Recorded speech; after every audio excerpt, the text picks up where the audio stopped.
Dinkes Palembang tunggu distribusi vaksin booster atau penguat kedua untuk nakes di kota ini dari Kemenkes yang rencananya dijadwalkan tiba pada pekan depan. Menurut Kabid Pencegahan dan Pengendalian Penyakit Menular Dinkes Palembang, vaksin yang nantinya akan diberikan pada nakes jenis Moderna disamakan dengan penyuntikan pertama sesuai aturannya.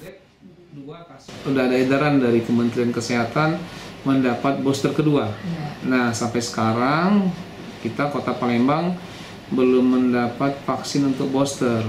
Karena sebagian besar ada lebih kurang 15.000 nakes yang kita berikan booster yang pertama, itu sebagian besar mereka memakai Moderna. Jadi kalau booster yang pertamanya Moderna, maka booster yang keduanya harus pakai Moderna juga. Ya.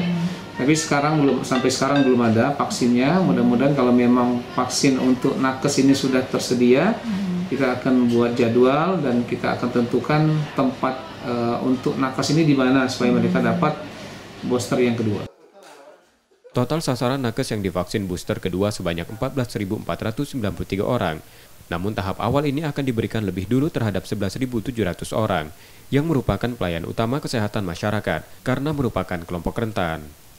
Reski Oktora, Muklas Diferensial, Kompas TV, Palembang, Sumatera Selatan.